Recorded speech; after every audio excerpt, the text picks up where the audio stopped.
நான் தமிழ் நெஞ்சங்களுக்கு வணக்கம். நான் தான் உங்கள் வழிபோக்கன் சேரவன். இன்றைக்கு எங்கே நிற்கிறேன்? என் சொந்த ஊரில் நிற்கிறேன், என் சொந்த கோயிலில் நிற்கிறேன். அதை விட என்னுடைய திருவிழாவில் வந்து நிற்கிறேன். எங்கே இந்த கோயில் இருக்குன்னா வடமராட்சி துண்ணாலை வெள்ளியானத்தில் அருள்மிகு ஆயிரநிலை விநாயகர் ஆலயத்திலிருந்து தான் உங்களுக்கு இந்த நிகழ்ச்சியை தரப்போகிறேன். இந்த நிகழ்ச்சி எப்படியான நிகழ்ச்சின்னா வேட்டை உற்சவ நிகழ்ச்சி தான். இந்த வேட்டை உற்சவம் சற்று வேறுபட்டதாக இருக்கும். ஏனைய வேட்டை உற்சவம் ஒப்படைக்க ஏன்னா இங்கிருந்து ஒரு தொலைவில் இருக்கிற இன்னொரு பிள்ளையார் கோயிலுக்கு தான் போகிறோம். அதுக்கு இடையில் இன்னொரு பிள்ளையார் 3 பிள்ளையார்கள் சந்திக்கின்ற ஒரு திருவிழா தான் இருக்க போது நிறைய ஆன்மீக ரீதியாக சரி, இந்த வீட்டு திருவிழா முடிந்து வந்து பல்வேறான கொண்டாட்டங்கள் எனக்கு இப்போ சொல்ல விரும்பல, நிறைய விடயங்கள் அதுக்குள்ளே இருக்குது. அப்போ இந்த நிகழ்ச்சி உங்களுக்கு பிடிக்கும்னு நம்புகிறேன். இது 2வது வருடம் நான் செய்கின்ற இந்த நிகழ்ச்சி. ஏற்கனவே இந்த திருவிழாக்கள் போன வருடம் ஒரு வழிபோக்கங்களில் செஞ்சுக்கிறேன். நீங்கள் இந்த நிகழ்ச்சியை பார்க்க ஆர்வமாக இருக்கவே, நானும் இந்த திருவிழா எப்படி அமைய போகுதுன்றதை பார்க்க ஆர்வமாக இருக்கேன். அதோடு வந்து இந்த திருவிழாவுக்கு வந்து இந்த முறை பட்டிமன்றம் என்ற நிறைய ஆன்மீக ரீதியான தலைப்புகளை கொண்ட பட்டிமன்றம் கூட இங்கே இடம்பெற செஞ்சுருக்கோம், ஒழுங்காக வச்சுக்கிறோம். நேரம் வந்து அதையும் காண்பிப்போம். அதோட இந்த நிகழ்ச்சி உங்களுக்கு கண்டிப்பாக பிடிக்கும் நம்புகிறேன். வாங்க நிகழ்ச்சிக்குள்ளே போகலாம்.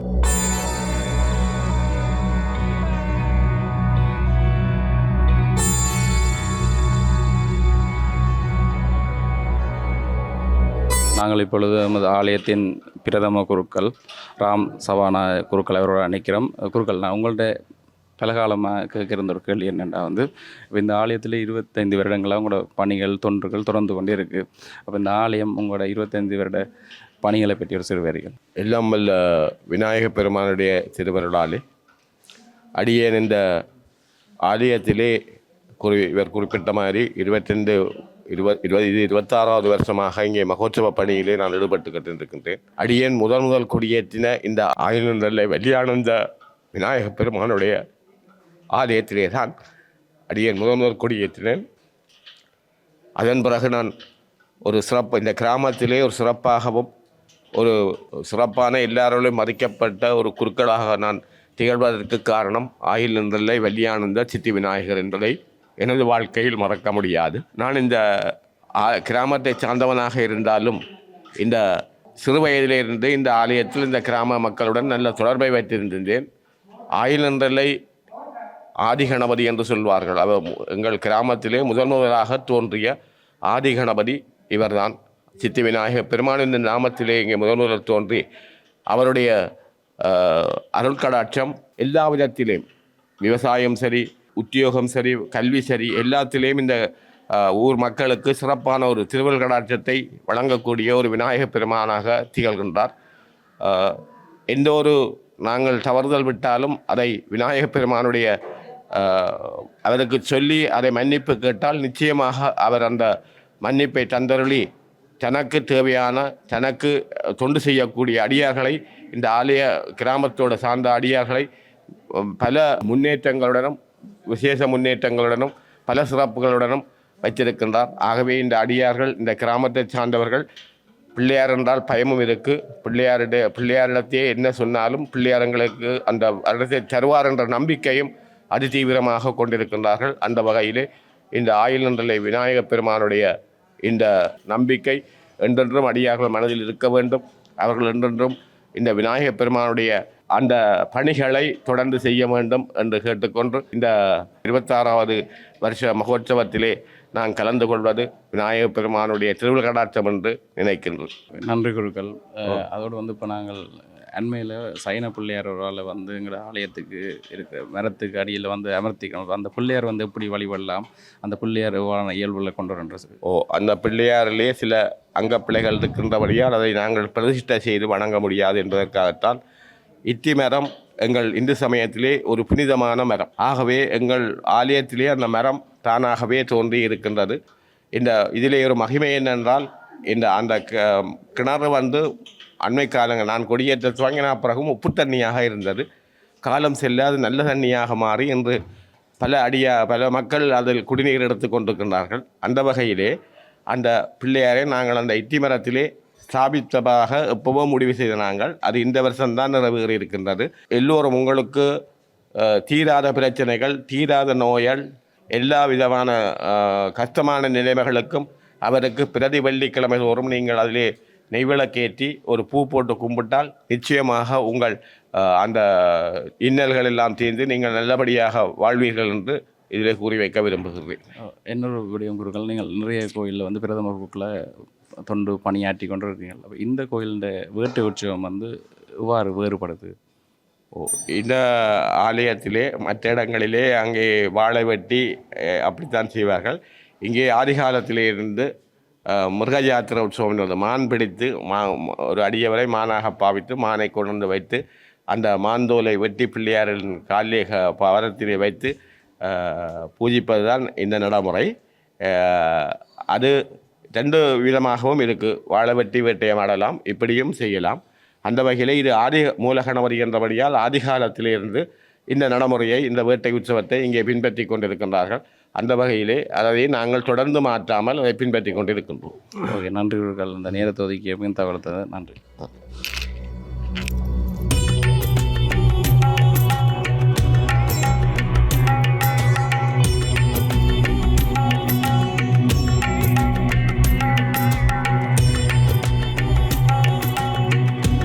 தம்பிகள் வணக்கம்.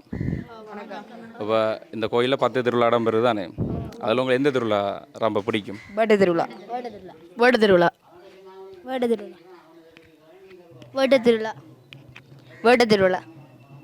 வேட்டை திருவிழா. எல்லாம் ஒரே பதில சொல்கிற மாதிரி. வேட்டை திருவிழா. வேட்டை திருவிழா. ஓகே, இப்போ ஏன் வேட்டை திருவிழா பிடிக்கும்? உல்லாசமாக ஊரெல்லாம் உலாவலாம். ஓகே, அவர் உல்லாசமாக ஊரெல்லாம் உலாவலாம். ஒரே பதிலாக வந்துருக்கு. தம்பிக்கு வேட்டை திருவிழா பிடிக்கும்? நண்பர்களோட உண்டாடுறது. உண்டாடுறா. ஓகே, நீங்கள்? ஒரு வருஷத்தில் ஒரு கதான் வாய்ப்பு வரும், அதையும் சந்தோஷமாவா.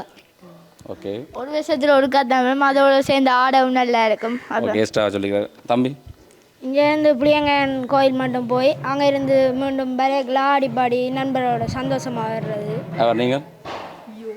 ஓகே, நீங்கள்? புளியங்கனுக்கு போய் அங்கேருந்து நண்பரோட ஆடி வர்றது சந்தோஷம். ஒருத்தரும் கேட்க மாட்டேன், நான் போகிறதுக்கு கோயிலுக்கு தானே போகிறேன்ட்டு விட்டுறீங்க, நல்லா வரைக்கும் என்ஜாய் பண்ணிக்கொண்டே இருக்கலாம். ஓகே.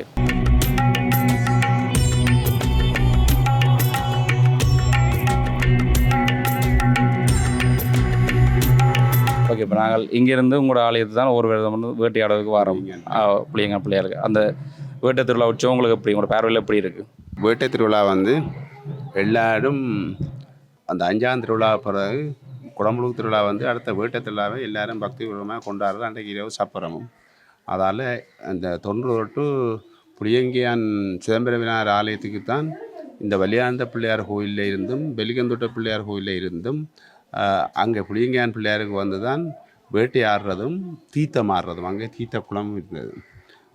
காலப்போக்கில் அந்த குளம் அவ்வளோ துப்புரவில்லை தீர்த்தம் ஆடுறதை நிப்பாட்டி போடணும். ஆனால் இன்று மட்டும் இந்த வலியாந்த பிள்ளையார் கோயிலில் இருந்தும் வெலிகந்தோட்ட பிள்ளையார் கோயிலில் இருந்தும் வேட்டை திருவிழாவுக்கு புளியங்கியான் பிள்ளையாரில் வந்து தான் வேட்டையாடுவது. ஒவ்வொரு வருடங்களும் பார்க்கவங்களுக்கு ஒவ்வொரு வேட்டத்தில் வந்து வேறு வருடம் சிறப்பாக இருக்கா, என்ன மாதிரி இருக்குது? அதேமாதிரி இந்த வேட்டை திருவிழா சப்பர திருவிழாவும் செய்கிறது உண்மையிலே இந்த ஆலயத்துக்கு மிக ஒரு ஆலயத்துக்கு இந்த பக்தடியார்கள் இந்த திருவிழா செய்யணுண்டு அவர்களுக்கு இந்த பிள்ளையாட்டு அருள் ஒரு வரப்பிரசாதமாக இருக்கின்றது. ஏனென்றால் அந்த வேட்டை திருவிழா அண்டைகள் சொல்லிகளில் எனக்கு ஞாபகம் கிடக்கு.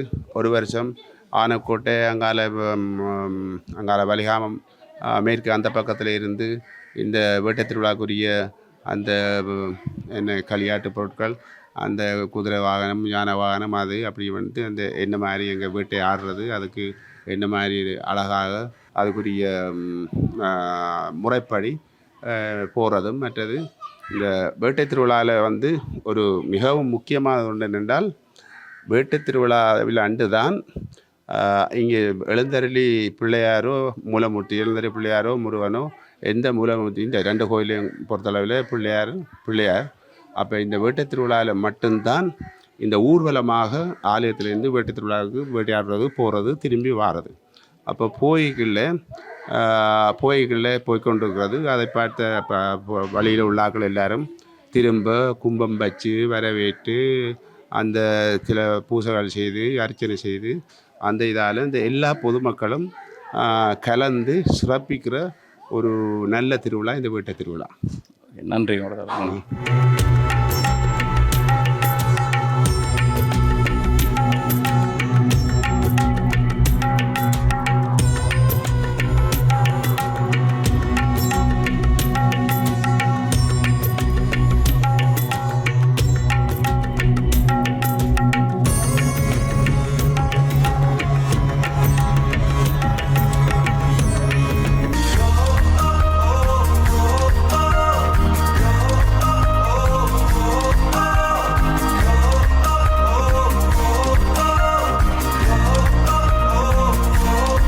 ஐயா வணக்கம்.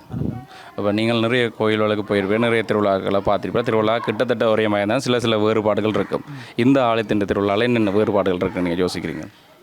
இந்த ஆலயத்தை பார்க்கும்போது வழியாக அந்த பிள்ளையார் ஆலயம் வந்து இங்கிற இப்போ திருவிழா இன்றைக்கு வேற்று திருவிழா நடந்து கொண்டிருக்கு. மிக அற்புதமாக இருக்குன்னா சில கோயிலில் பார்க்க சிலது விஷயங்கள் கடகரண்டு முடிஞ்ச மாதிரி வடிவாண்டு பார்க்க இங்கே கொஞ்சம் சனம் இதுவும் குறைவாக இருக்குது. மற்றது எங்களுக்கு பார்த்தா அது என்னென்ன விஷயங்கள் நடக்குது. இதான் நான் முதல் தடவை வேற்று திருவிழா பார்க்குறேன் இந்த ஊரில். நான் கொழும்புல தான் இருக்கிறேன் நான். ஆனால் அங்கே கோயிலெல்லாம் பெருசாக பார்த்ததில்லை போய். ஆனால் இங்கே எங்கள் ஊர் கோயில் திருவிழா எங்கள் கோயில் திருவிழா வழியாக வந்தது. வேற்று திருவிழா மிக சிறப்பாக இங்கே நடக்குது. நாளைக்கு தேர் உற்சவம் இருக்குது. இல்லை எல்லோரும் சின்ன பிள்ளைகள் கலந்து கொள்கிறா மிக நல்ல மெயின்டா கோயில் விஷயங்கள் நிறைய பேருக்கு இங்கே தெரியாமல் இருக்குது. வேறுபாடுன்னு சொல்ல தெரியல. சில வேறுபாடுகள் ஒரு கோயில் சம்மந்தம் ஒவ்வொரு ஆலயத்தின் மூல சாமியில் வைக்கிற முறைப்படி இருக்கும். ஆனால் வேறுபாடுகள் எனக்கு இல்லை. ஆனால் வேற்று திருவிழாவான மிக சிறப்பான திருவிழா. எல்லோரும் கலந்து கொள்ள நல்லம். அப்போ நீங்கள் இந்த திருவிழா வந்து பக்திபூர்வமாகவும் ஒரு சந்தோஷமாகவும் இந்த திருவிழா நீங்கள் ரசித்து கொண்டு இருக்கீங்க. ஓகே, நன்றி.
இந்த நிகழ்ச்சி உங்களுக்கு கண்டிப்பாக பிடிச்சிருக்கும் நான் நம்புகிறேன். ஒரு வித்தியாசமான நிகழ்ச்சியாக தான் உங்களை அமைந்திருக்கும் நம்புகிறேன். இன்னும் ஒரு வழிபோக்கனில் உங்களை சந்திக்கும் முறை உங்களிடம் விடுகிறது உங்கள் வழிபோக்கன் ஜெயரமன். நன்றி, வணக்கம்.